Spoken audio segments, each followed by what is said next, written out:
Hello, everybody, and welcome to the Tip of the Ice-Burgh podcast, brought to you as always by InsideThePenguins.com. I'm your host, Nick Brlansky, joined as always by Nick Horwat.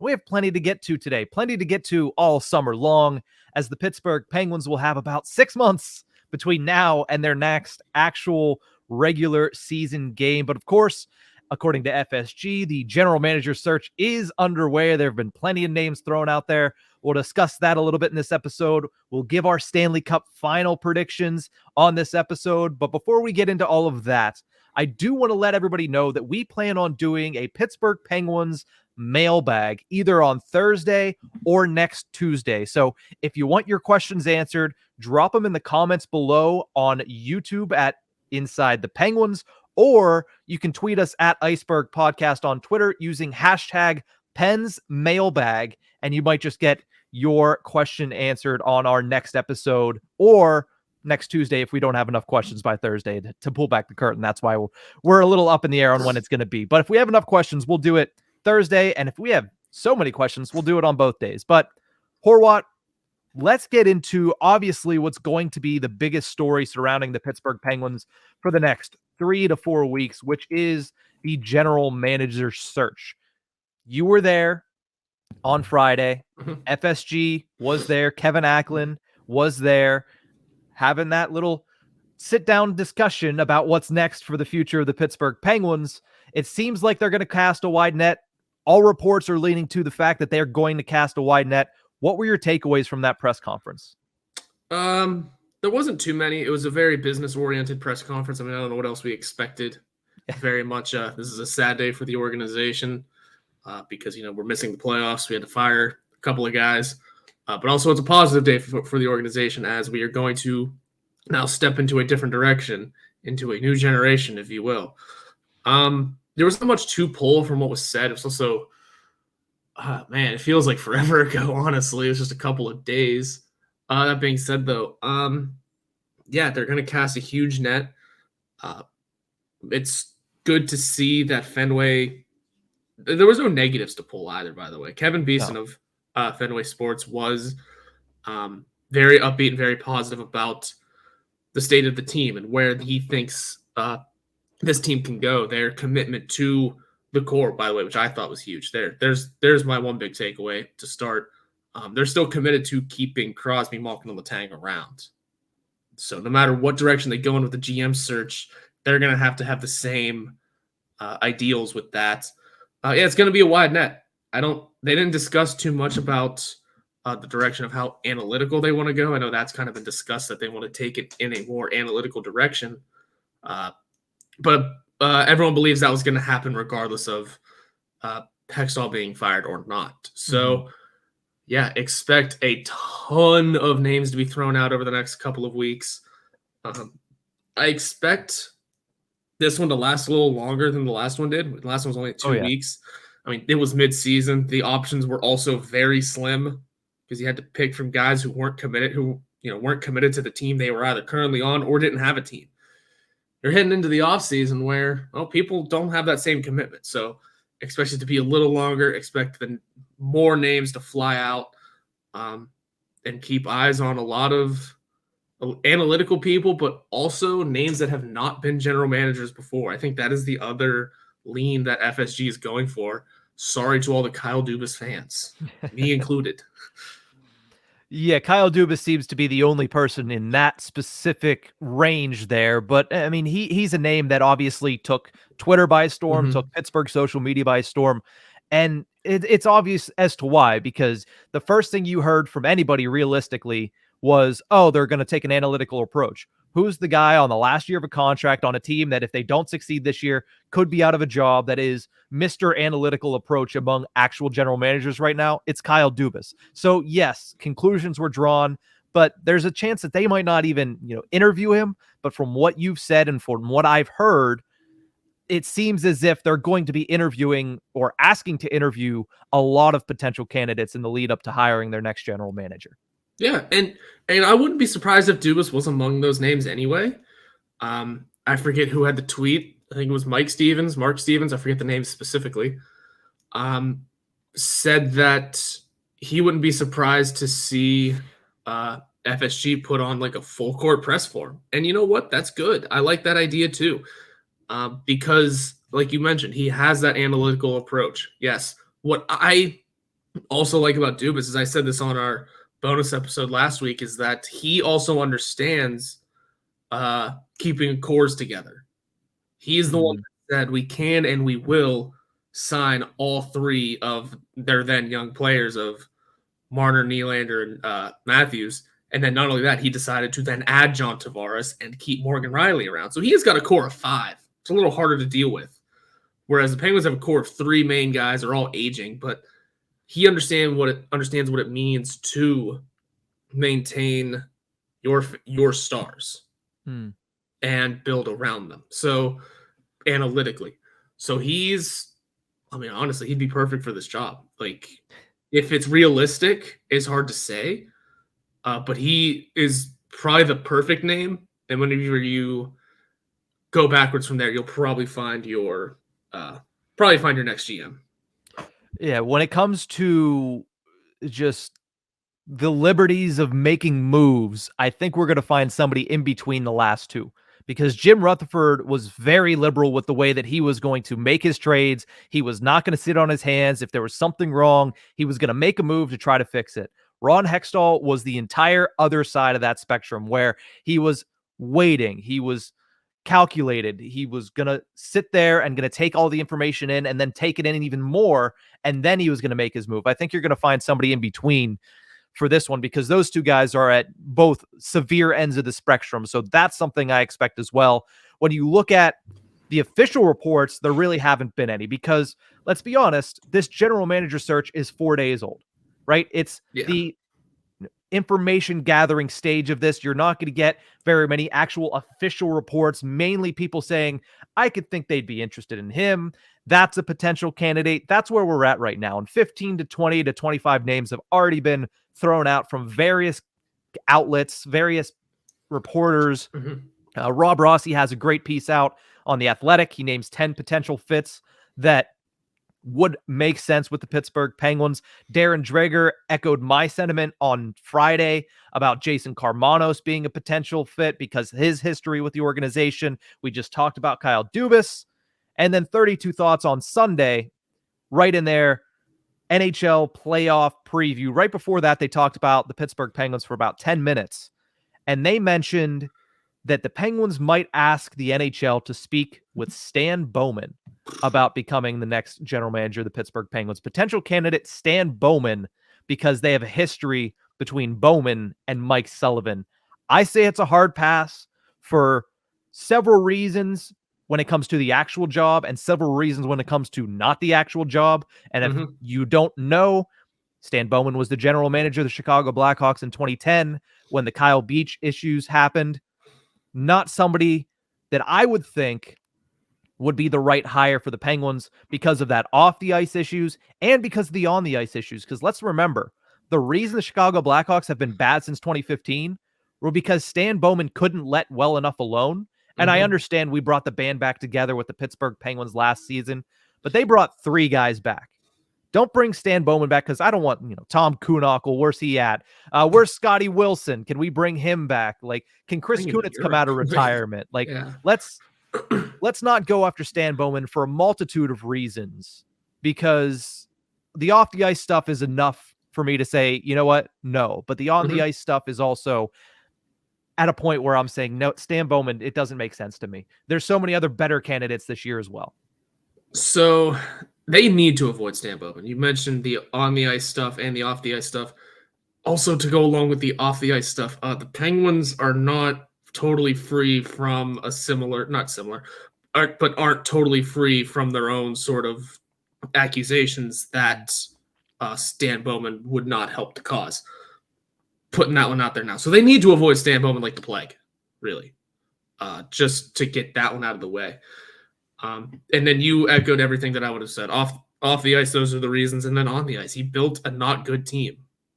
I mean, he built great teams in 2010 to 2015, but then, like Jim Rutherford, it got old.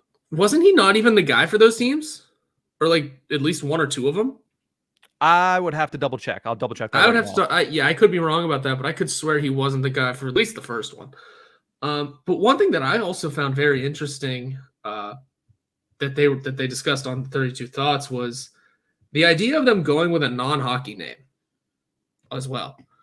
I thought that was very interesting. And Jeff Greenberg, who I believe worked in baseball, but is close with Fenway Sports Group, and that's kind of where the connection drew from. So I think this, if you need any more indication that the net is wide, the net is wide. It is. And Stan Bowman became the general manager on July 14th, 2009 Oh, for the wow. Chicago Blackhawks. So he was there for all 3 Stanley Cups.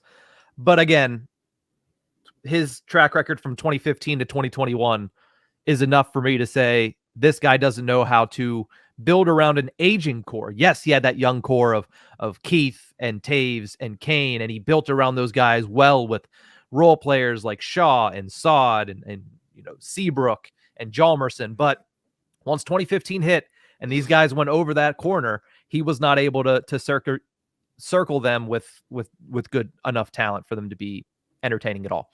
Yeah. But that's Stan Bowman. The other name I wanted to mention really quickly, we don't have to get into it much because I know Hunter mentioned this name on Friday, and it's been mentioned basically by everybody who's having a conversation about the Pittsburgh Penguins. That's Eric Tulsky of the Carolina Hurricanes. He's currently the AGM in Carolina.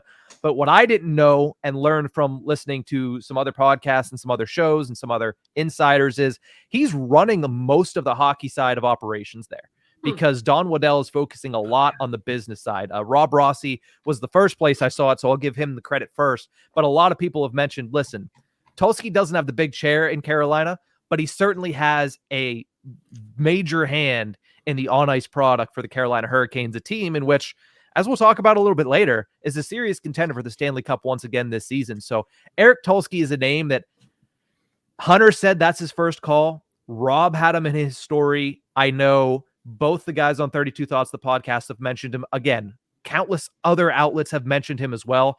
I would say he's probably the front runner at this point in my eyes. And that is, again, at a time where there are not very many official reports about anything. It seems like Eric Tulsky is the name that is going to be in a lot of the headlines for any general manager job that's open. That's Calgary, that's Pittsburgh, and that's any other one that is available after this season. Yeah, Tulsky will be mentioned a lot, and for good reason. I didn't realize he was pretty much. It makes sense. Don Waddell is a businessman. He's the one signing the checks, so it makes a ton of sense that Tulsky be the one with the keys to the lineup decisions and the on-ice product, which if game one was any indication, is a good product, even whenever they're missing key pieces. Yeah. They had, I guess you could say, Antti Raanta is their backup goalie in net. They're missing Svechnikov for the entire playoffs. And they put up more offense than the New York Islanders, which I know doesn't say much, but they weren't shut down by that team. And lest we forget, they were the top team in the Metro, second team in the NHL. So had the Bruins had the year they were supposed to have, that would be the President's Trophy winner. Yeah. There you go. You don't need to know anything more about how good the Carolina Hurricanes are, who aren't getting enough respect this postseason, but we'll discuss that later. I think Tulsky's an interesting name, and it's fun to know that he's the one building that team. And also Brad Treliving being fired throws a wrench into this. As much as you may or may not want it, he's going to be one of the top names just because he has the experience of a front office in that sort of position. Whereas, like I said, we're picking from a lot of guys who have not had specific general manager experience before. Yeah. They're, like we said, no stone will be left unturned in this one. And that's good. FSG, this is their first foray into the NHL, into hockey. They're going to look at every possible angle. That is the analytical angle that most people are expecting them to go. That is the hockey man TM angle that, with Stan Bowman, that he would certainly cover that little hemisphere there. You have the former GMs back in circulation with Brad Treliving. So, maybe Kyle Dubas. So you have a lot of areas in which to look for FSG, and we both expect them to look in many of those areas. But We're going to take a quick break. When we come back, let's talk about the on-ice product for the Pittsburgh Penguins, because the difference between Hextall year 1 and Hextall year 3 is vastly different in the roster. We'll talk about that after the break.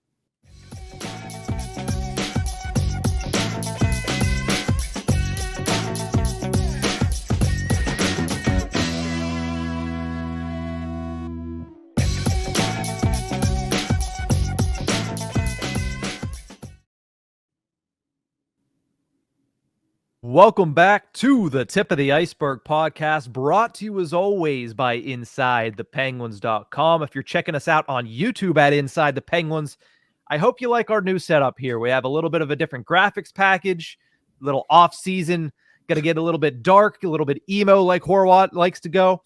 But with the Pittsburgh Penguins out and the season ending, we rebranded a little bit. This is probably the last time because I'm tired of rebranding. But thank you so much for tuning in, whether it be on YouTube or it be on our podcasting platforms, in which the last 30 seconds have meant nothing to you. But hopefully the next 30 minutes will. The roster difference is something I wanted to talk about, because when you look at Ron Hextall's job over the past 3 years, really 2 years, 2.5 seasons, he's really broken this roster down, Horwat. Like, it has gotten to a point where you look at the difference between the playoff roster against the New York Islanders in 2021, which was essentially Jim Rutherford's team plus Jeff Carter. That was really the only difference. It was good Jeff Carter at the time, too. And it was good Jeff Carter, Yeah. but that was the only difference Mm-hmm. once they got to the playoffs. And again, it takes an intelligent human being to see something working and not mess with it, I guess. That's what Ron Hextall did that season. That team won the East Division. This was the roster in the postseason. Gensel, Crosby, Rust. Mm-hmm. Zucker, Rodriguez, Kapanen, because Malkin missed the first 2 games of that series, if we all remember. Zucker, Rodriguez, Kapanen, with Malkin coming in game 3. Freddie Gaudreau, Jeff Carter, good Jeff Carter. Mm-hmm. Jared McCann, Zach Aston Reese, Teddy Bluger, Brandon Tanev. That was the forward core. Already much better. That's Defense. a great lineup, honestly. Yeah. Defense. Dumo Letang. Again, much better Brian Dumoulin 2 years than we saw this season. Mike Matheson, Cody Ceci. Marcus Pettersson, John Marino is the third pairing. And that second pairing. We didn't like it, but you know what it did? Got the job done. Because that was Matheson's first season here and Cece's solo season here, where we went, oh, they're working. Yeah, that's impressive too. It's kind of a hodgepodge on defense. Like I said, with Matheson's first year, kind of still being offensive defenseman, and Cece doing Cece things and being good. And those 2 names on the third pairing, I think they were kind of bad that year. It's a bit of a hodgepodge down there. Yeah, of course, Marcus Pettersson and John Marino have, to this point, gotten a lot better in their careers, as you would hope from younger defensemen. But they were still a pretty serviceable third pairing. I would say a better third pairing than we saw all of this season for the Pittsburgh Penguins. But that was the lineup. And of course, Tristan Jarry, Casey DeSmith, that hasn't changed over the entirety of Ron Hextall's tenure. But that was also a playoffs where Casey DeSmith was unavailable, and it was Maxime Lagacé as the backup goaltender in that series. But that was the roster back then. In just 2 years, this is what the roster has become. This is the roster from the final game of this season against the Columbus Blue Jackets. Gensel, Crosby, Rust, same first line. If it ain't broke. Zucker, Malkin, Raquel. All right, I'll give it to him. That's an improvement. Granlund, Paling, Nylander. Already dropping downhill. O'Connor, Carter, Heinen. That bottom 6 is miles worse. Yeah. Miles worse. You would think, looking at the bottom 6, obviously the top 6 is 5 of the 6 guys are remaining, and Ricard Raquel, I would say, is an upgrade over Kasperi Kapanen. Absolutely. If you looked at the bottom 6 in the defense of the team now, you would think that somebody was trying to rebuild this team.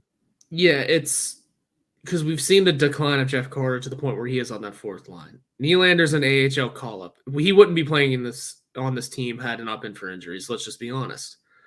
We know what Granlund brought to the table, and it's nothing. We like O'Connor and we like Paling. We don't like Paling on the third line. At least I don't. Not yet. but Out of Carter's necessity, that's the only reason he was there. Yeah, but Carter's our other option. So it kind of just makes that bottom six a nightmare. Yeah.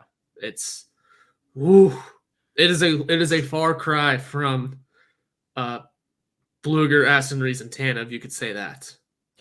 It is, yeah, severely, because Blueger, Aston Reese, and Tanev, there were times where we had said that's the best fourth line in hockey, and not a lot of people would argue at that point. Yeah, as I said, we didn't even discuss those three in that whenever we went over that lineup. That line was so fun and important, really, in that playoff run. It was important. Fell apart, but damn. The defense, of course, in the final day of the regular season this year, Dumo Letang remained, but Dumo has severely dropped off a cliff. Still has something left as an NHL defenseman. I think he's going to play We'll find a deal somewhere. I don't know if it's going to be in Pittsburgh. Pettersson Petrie is the second pairing. Marcus Pettersson, far and away much better than he was 2 years ago, but that's personal growth. Jeff Petrie fell short of expectations, and I would say Jeff Petrie provided less than Mike Matheson did back in 2021, and certainly a little bit more, I would say, than Cody Ceci. They're different defensemen, but I would say the drop-off is not severe from what Jeff Petrie brought than what Cody Ceci brought 2 years ago. And then your third pairing is P.O. Joseph and Dmitry Kulikov. Lest we forget the defenseman not playing that played a lot of time this year, Jan Ruda and Chad Ruedel and Mark Friedman and yeah, that's a nightmare. That's a nightmare. He butchered this. Yeah, that's really, at the end of the day, you look at those two side by side, and it's a stark reminder that, you know, let's remind everybody, his job was not to rebuild the Pittsburgh Penguins, because he didn't rebuild anything. The Penguins have nothing in the cabinet still. Like, they're no better off in the prospect system than they were 2 years ago. The only thing that they have extra is Owen Pickering. Like, that is it. Like, I get 2 years is hard to restock a cabinet, but one name in 2 years and the roster at the NHL level being that much worse, that's not good. That is obviously a reason that the guy is out of a job. But the question then becomes, is it to the point, it took him 2 years to make the roster that bad? Is it to the point where this team, no matter who comes in, no matter what moves are made this offseason, is so far gone to the point where they're not going to be that much better next season, regardless of what happens in the offseason?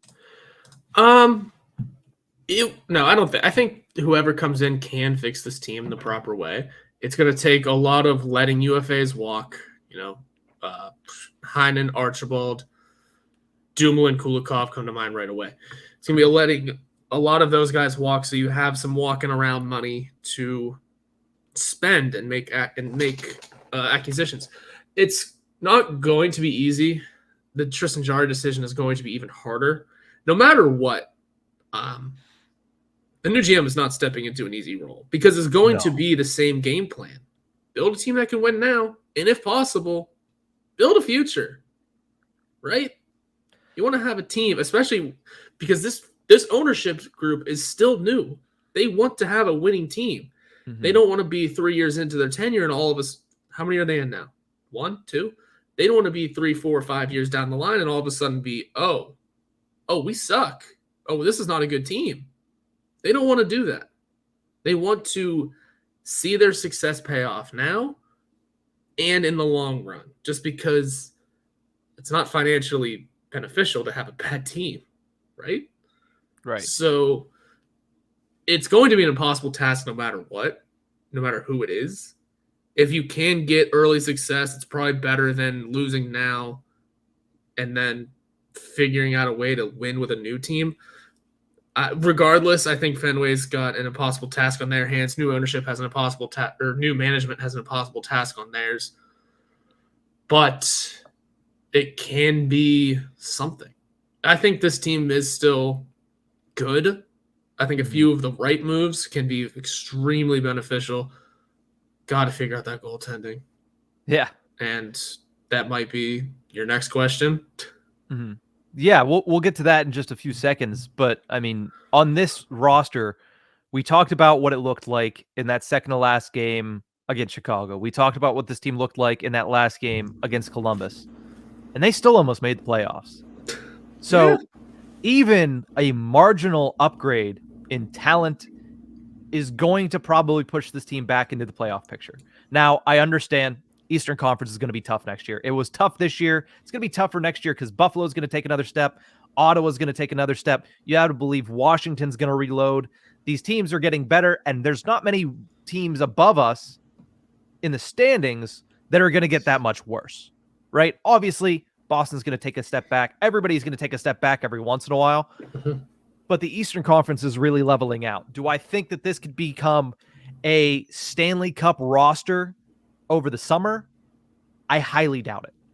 It's going to take, not to say that they won't win the Stanley Cup, but going into next season, they're not going to have a roster that anybody is going to say is a Stanley Cup capable roster because there's so much work to be done, as we'll talk about in a second. I just am not sure if it took 2 years to get it to this point, how they're going to be able to turn it around in just 1 year. It's going to be a tough task. And again, they might be able to do it. We don't know who's in the chair, let alone what their plan is and what they're going to be capable of doing over the next 6 months. This could be a completely different conversation 2 months from now at the NHL draft. But as of right now, it's hard to see the forest through the trees when looking at this team and trying to see a team that could be molded into a Stanley Cup contender in 6 months. Yeah. And am I the only one that thinks this first round pick just became so important? There's making it or trading it? Exactly. Just possessing it at this very moment has become so important for whoever steps into the chair. You can keep it and hold on to it. You can pick 14. You have a 1.5% chance to pick fourth. Hey, You never know. You could trade it for something. Hey, now you have added someone who was worth the first round pick. Don't know who that could be. Maybe there's a few other picks involved. Maybe there's a prospect involved. You don't know who you're getting in. Or you could strap it to someone and get more cap space. There's all kinds of things that can be done with just one singular first round pick that Ron was too stubborn to move. So I just think the first round pick has become ultra important for the next couple of months, especially May 8th. Especially May 8th. Yeah, we'll obviously discuss it as time goes on. We have plenty of time before the NHL draft, plenty of time about 2 weeks before the NHL lottery, which is what you're referencing with May 8th, of course. But it is going to be a tough task for whoever steps in the chair. Let's talk about the priorities for whoever steps in the chair right now, because when you look at the Pittsburgh Penguins, they have plenty of holes to fill over the offseason. Horwat, I'm going to ask you, and you have the 4 options below on the graphic. And for those who aren't watching us on YouTube, it's goaltending, depth center, depth winger, defense. Those are the 4 areas that we're going to rank. Do me a favor, rank 1 through 4 the priorities for the Pittsburgh Penguins in the offseason. Priorities. I got to go goalies first. It can't let you down again.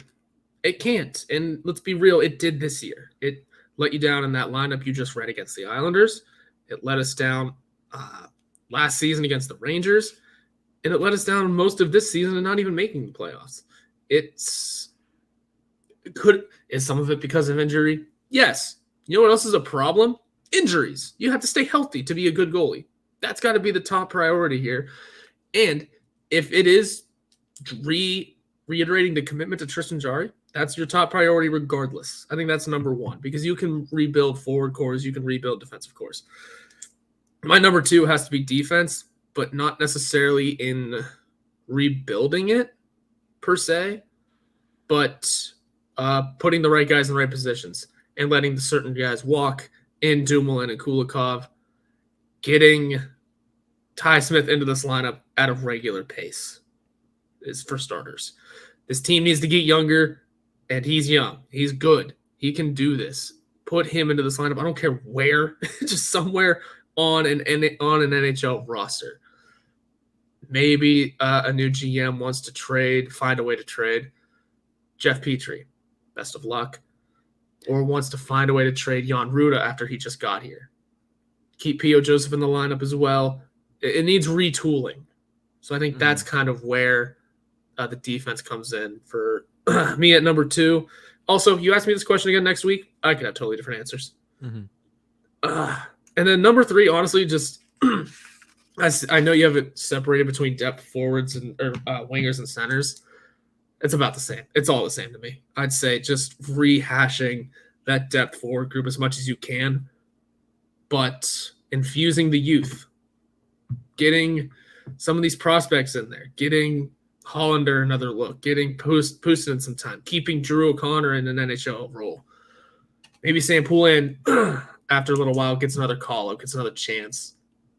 Maybe Alex Nylander's earned a spot as a depth role. Go younger. We can't keep these old guys around. We know Ryan Poehling is going to come back. I don't know. I'm just very interested in retooling a lot of things and getting younger. You can't have the oldest team in the league again. No, that is for sure. I think we've talked about it before. Faster and younger should have always been the priority in Mike Sullivan's system because that's how Mike Sullivan's system works. They haven't been that for a couple years, and whoever is the new general manager will hopefully understand that to play Mike Sullivan's system, you need to have young guys, fast guys, and players that can play and finish on the offensive side of the puck. But I agree with you when it comes to the top priority. The Penguins' top priority is goaltending, and for all the reasons you said, especially the fact that the last 3 seasons, it's been a primary reason, one of the primary reasons, I should say, as to why they failed to reach the playoffs or get far in the playoffs. Now, this is an issue we said all season long should have been addressed last offseason. So, of course, if it should have been addressed last offseason, it should be addressed this offseason as well. Like, it's as simple as that. And all these questions revolve around Tristan Jarry. Yep. What is he going to ask for? What does he think he's entitled to as a starting goaltender in the National Hockey League? Is he a starting goaltender in the National Hockey League? That question has to be asked this summer as well. I personally feel that the best way for the Pittsburgh Penguins to build at that position right now is through a tandem. You see most of the NHL moving to that situation, that decision, because there's not a whole lot of true number one goaltenders remaining in the National Hockey League. We grew up in an era where it was you have a number one goaltender and you have a backup. If you have a tandem, then you don't have one good goaltender. That's what we grew up on. That is changing around the entire league. There's only a handful of true number one stud goaltenders. I mean, the Russians, Ilya Sorokin, Igor Shesterkin, Andrei Vasilevsky. Those are the guys that are true number ones. Like UC Saros is in that conversation too. Jake Ottinger is in that conversation. But you have about 6 or 7 guys and 32 teams. Every other team is going with a tandem right now. Look at what Toronto did. First, they said, you know what? Freddie Anderson's out. Jack Campbell's our guy. And then last offseason, they realized, well, Jack Campbell didn't work out. We need to bring in 2 guys. So they brought in Matt Murray and Ilya Samsonov, and Samsonov has been very good this season. Matt Murray's been injured, but he's been decent when he's been in. Same thing goes with the defending Stanley Cup champions. Alexander Georgiev was brought in because they lost Darcy Kemper. They also have Pavel Francouz, who was a major part of last season's playoff run and a major part of this team. So I think they really need to lean towards a tandem because not only are there not very many true number ones in the National Hockey League anymore, there's really not any available in the free agent market.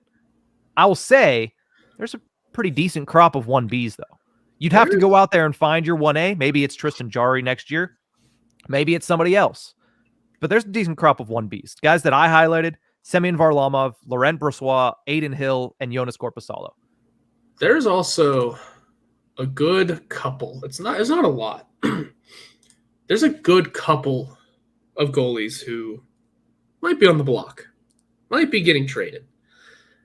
Do you want me to name names? I have a couple of ideas. I know we discussed one way early in the season, playing in a college arena as we speak, in Krova, who could be getting dealt out of Arizona.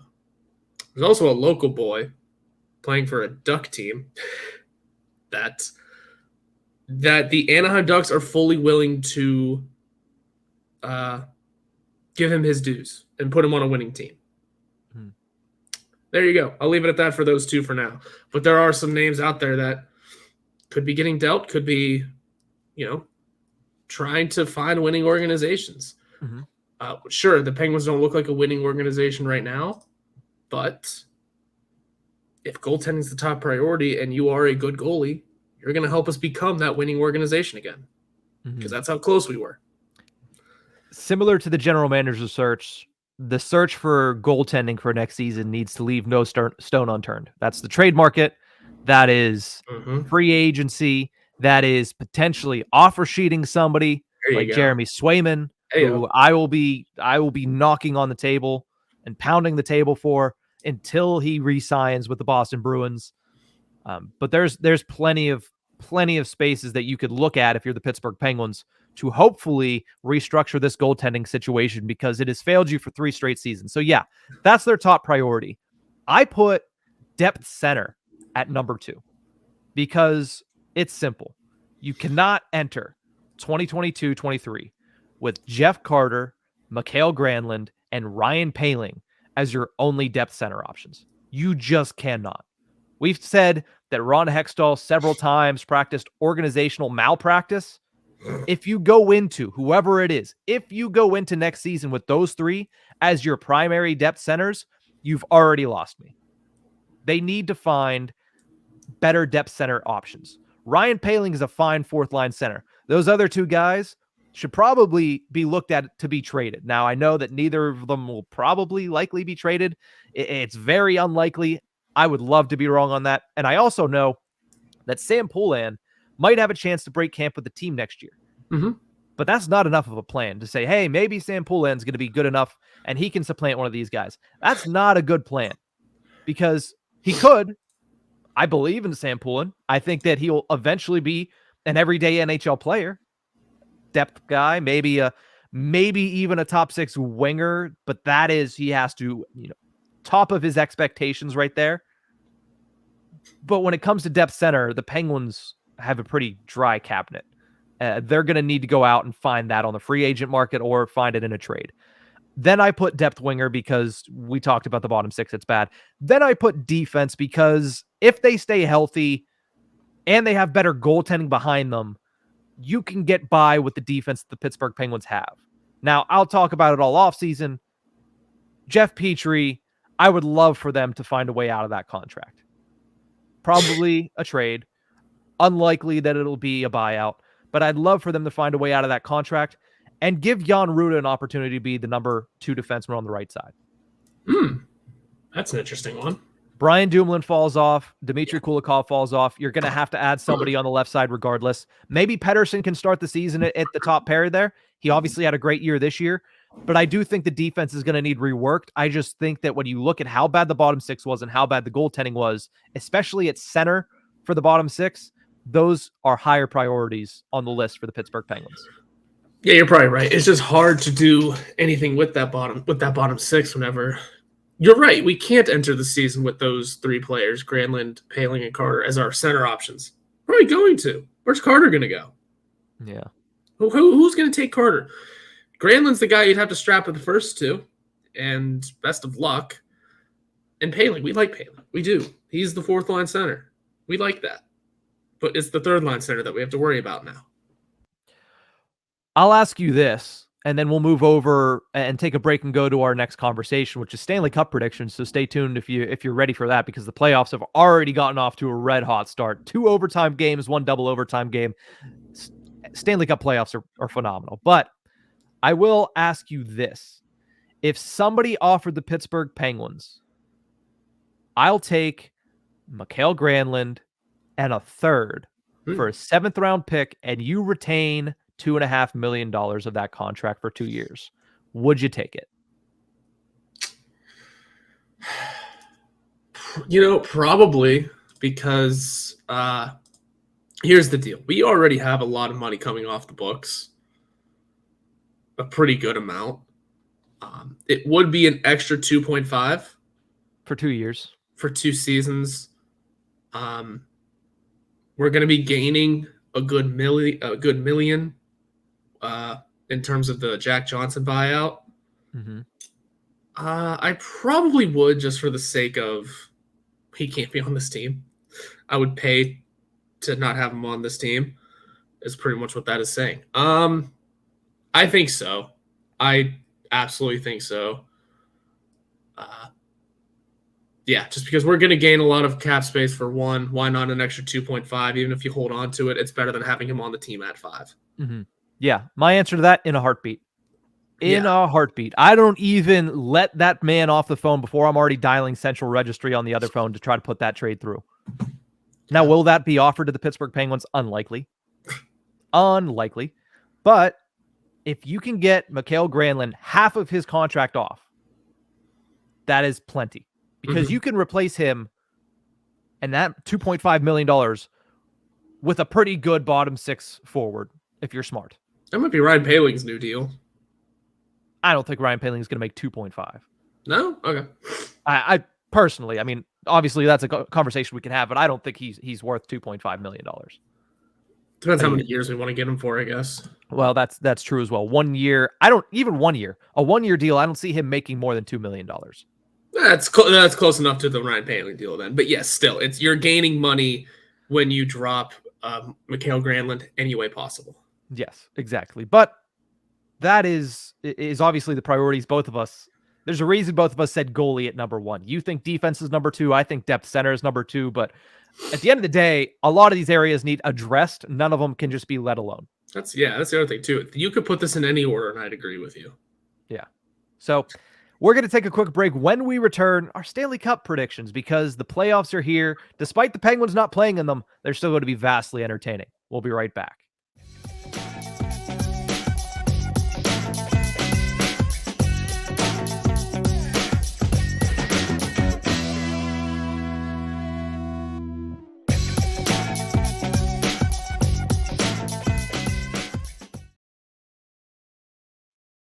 Welcome back to the Tip of the Ice-Burgh podcast, brought to you as always by InsideThePenguins.com. I'm your host, Nick Brlansky, joined as always by Nick Horwat, and we're going to give our Stanley Cup predictions to close out this show. Let's start with the most exciting round 1 matchup, Horwat. Which matchup to you is must watch in the first round? Having already seen one game from it, I'm going to have to go with Edmonton, Los Angeles. First of all, we're going to be feuding over it the entire 2 weeks. Secondly, you're watching Connor McDavid in the playoffs. Every time he touched the puck in that game, in game 1, John Bujargras on the call just gave it, here comes Connor. And he was right most of the time because Connor was making magic. I don't think he had a point, though. But he... every time he touched the puck and was in the zone, the entire crowd was already standing. Like they knew what was going to happen. He's going to be electric to watch for 7 games. Beyond that, I'm really interested to see what Seattle can do. Honestly, I see how many former Penguins can just break all of our hearts. And I have not yet seen what Toronto Tampa Bay looks like to give that answer.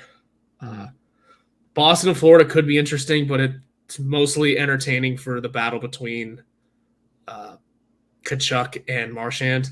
Not much else. And the Islanders love slowing the game down, so I'm going to have to stick with Edmonton, Los Angeles. Yeah, Edmonton is always going to be entertaining when it's Connor McDavid and Leon Draisaitl, especially how those two like to perform in the postseason. How they did last postseason was absolutely ridiculous. If you remember, both Draisaitl and McDavid were unstoppable en route to the Western Conference Finals before they fell to the Colorado Avalanche, who were just a juggernaut last year. Yeah. Yes, I had the Edmonton Oilers in 4. I wanted to pick one sweep, and that's the one that I believed. Yes, your Kings won game 1, but I will say, as you mentioned, Connor McDavid didn't score a point. You really think that's going to continue to happen? I don't. I personally don't. And 2, the Kings won game 1 last year, and the Edmonton Oilers still went on to the second round. So I'm confident in my Oilers. And yes, it's probably going to be something that we're going to end up bringing up on every episode because it's the one that we are most vastly different when we're looking at it. My most exciting matchup to watch is going to be the New York Rangers and the New Jersey Devils. Mm-hmm. That is going to be an entertaining series from puck drop to final whistle. The Devils fan base is hyped for this matchup, as they should be. It feels like the New Jersey Devils are always, I mean, I can't speak for them, but it feels like they always are looked at as little brother because they're not New York. They're not that market. They're New York adjacent. It feels like that's how almost every New Jersey fan feels, and certainly some of the New Jersey Devils players feel. So this matchup, basically a subway series, the skill on both sides of the ice is unbelievable. Tonight, we get game one. I'm really excited to see the New York Rangers and the New Jersey Devils. Devils' first time in the playoffs since, I believe, 2019 with that Taylor Hall team that got one win. Much better team this time around. And the New York Rangers obviously speak for themselves. They went the whole way to the Eastern Conference Finals last year, and they play such an exciting brand of hockey, both teams do, that this is going to be an electric factory. And I hope it goes 7 games. It could. Absolutely could. I didn't bring them up because, again, I haven't seen them yet, because once the playoffs start, it's kind of a different ballgame. You never know what teams are going to change or do. I like that matchup too, though, especially considering it is this newfangled Devils team that we don't really know what to expect, and the Rangers team that shouldn't have won last year. So it'll be fun. Yeah, you still hold on to that grudge, which most Pittsburgh Penguins fans are. Most Pittsburgh Penguins fans are. But we move on to ask, what is the biggest round one surprise that you could predict right now? Right now, off the top, part of it might be the Devils winning. Just because, like I said, the Rangers didn't deserve it last year. They're coming in like a house of fire. And I could absolutely see them pulling one out against the Rangers. Just for the fun of it, watching New York fans burn on Twitter would be even sweeter. So I'm going to go with that one. I think it'd be interesting to see Seattle pull one out, but I just don't see that happening. Yeah, they got a rough draw there. Yeah. As fun as a team that they've been, and the depth scoring is unreal. They got 20 goals from a fourth liner, Daniel Sprong. That would be a ton of fun. I just don't see it. I just don't see them pulling it out in 7. I could see that series going 6-7, though. I think I had Avs in 5. I have them at 6, but yeah, I can see it going. I don't think the Kraken go without their first playoff win in franchise history. I'll say that, but for sure. I think they win game 3, their first home playoff game in franchise history. I think they take that one. Yeah. But the defending champs, even without Gabe Landeskog, the defending champs are clicking on all cylinders entering the postseason. I mean, Nathan McKinnon scored a hat trick in the last game of the regular season to clinch the Central Division. So that tells you all you need to know about where the Avs are at right now. The Leafs, in my opinion, this is my biggest round one surprise. The Leafs will dominate the pace of play and win their first playoff series since 2004. I don't think it's going to be particularly close. I think it's going to be Leafs in 6 because I have respect for the Lightning, and I think that they still have the playoff pedigree to pull out 2 games. It's never easy. Like, do you really think the Leafs are going to easily win any series? No, they're never going to win series easily, but I think they end that streak, and simultaneously they end the reign of the Tampa Bay Lightning as king of the Eastern Conference 3 years running right now. But I think the Leafs, when you watch these games, they're going to dominate the pace of play. They're going to dominate the possession. And when you look at the Corsi numbers and the expected goals numbers, I think it's going to be over 60% in every game, leaning towards the Maple Leafs. So I could absolutely see that happening too. I wouldn't mind seeing the Leafs finally break through, ending the dominance of Tampa Bay, making their own history finally. But man, you know what? For the memes, for the lols, and for Kyle Dubas to hit the open market, I took the Lightning at 7. Yeah. just for the heartbreak of one last 7-game series, no less. I don't know. I genuinely am going to be rooting for the Leafs, but I just think it'd be hilarious. Is it 6 years in a row that the Leafs have lost in the first round? I think it's either 5 or 6. 2017. 18, 19, 20. Quick math. This is great radio. Yeah, this would be 6 years or 7 years straight. Austin Matthews' rookie year, they made the playoffs. Lost in 6 to the Capitals, and we all thought, all right, that's a team on the rise. Still haven't gotten past the first round. But I predict they do it this year. This year. Let's do our final predictions, because the Stanley Cup final is the ultimate just game changer when it comes to people's legacies. And I think it's going to be a game changer for someone's legacy in 2023. It's going to be a massive, massive moment when this player wins the Stanley Cup. But I'll let you go first and use that as a nice tease to the 58th minute of this show, basically. It is what it is. So I had one more surprise from the first round that I didn't mention, because I have Carolina and LA in my finals. Now, it's not because I'm a fan of the Los Angeles Kings, which I am, but genuinely, if they can beat out the Edmonton Oilers, that's one of those situations where, oh, you just got hot and hit your roll, right? You beat out the team that many people had favorites. Mm-hmm. It's like any time the Penguins and the Capitals played each other. All right, that team's going on the entire way. There's no stopping them. They've beaten the Lion, if you will. Do I have the Kings winning? No. I got Carolina winning because I know they're injured to hell and back. Their goalie situation is interesting, but I just think it's finally their time. Something you could make an argument for a lot of these teams. You really could. Mm-hmm. Most of them, really. You can make an argument for them running the gauntlet. And that's exactly why LA versus Carolina can also make sense. It's anyone's year. It is anyone's year. There's no real standout here. Boston, maybe, but at the same time, there's a lot of people that say Boston, they did all that in the regular season. They're going to fall off. And they genuinely mean that. So this could be a ton of fun. This is going to be a fun couple of months. Can LA win it? No, I don't think so. I'd like to see it. But I got LA Carolina final. You mentioned the Boston Bruins. It is very hard to go wire to wire in anything, any sport, whether that be an NHL season, which they've been the best team since day one in the National Hockey League. They've been the number one team in the league the entire year. So it's hard to go through that the entire regular season and then do it the entire postseason long. Obviously, they're off to a good start. They're up 1-0 on the Florida Panthers. Alex Lyon looked pretty good in that game, actually, except for the goal he gave up against Marchand. But I understand that. I do think they win a series. They've already done better than the Tampa Bay Lightning of 2018-19 because they won a game. But I don't have them in the Stanley Cup final. You have the LA Kings. I have the Edmonton Oilers. Let's go. Edmonton Oilers come out of the West. I think anybody could come out of the West this year because I think both sides are very even when it comes to the conference. I do think the Eastern Conference has a lot more monsters than the Western Conference does. But the Edmonton Oilers, if Connor McDavid and Leon Draisaitl are all in their game, they're a monster. So I think that the Edmonton Oilers can make the run through the Western Conference. And I have the New York Rangers in the East.